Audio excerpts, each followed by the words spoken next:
سوالی 450 дарозии векторӣ бо координатҳои 5 -2 ва -4-ро ёбед мегӯяд. Дарозии вектор бо ду компонент x ё y, дар инҷо се компонент доштааст, бо як формула кор карда мешавад. Бо кадом формула? Бо формулаи Пифагор. Бигзор дарозишро бо d нишон диҳем. d дар реша бо ҳарфу аввал нишон диҳем. x квадрат ҷамъи y квадрат ҷамъи z квадрат. Ин компонентҳои нуқтаи ма.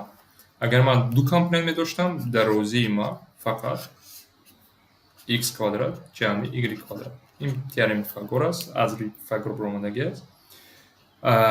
Ва аз инҷо ки ман се компонент дода шудааст, ман бояд аввалро истифода мебарам ва чӣ мешавад? d баробар аст дар реша x-и ман 5 квадрат як бора менависам 25 аст, ҷамъ ба y ман -2 дар квадрат 4 мешавад ва -14 дар квадрат 196 мешавад ва ҳама инҳо дар даруни реша.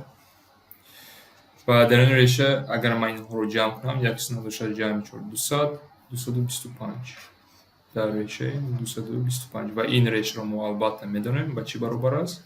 Ба 15. Ва дарозии вектори мо ба чӣ? Ба 15 воҳид баробар мешавад. Яъне дар инҷо диққат кунед, минуса плюса вақте квадрат мегирем ҳама вақт мусбат мешавад ва ҷавоб дарозӣ ҳама вақт мусбат аст. Яъне вачеро хато накунед, дар формула дар байнашон плюс аст. Ба ин чиҳо диққат кунед вақте мусобиқа кор мекунед.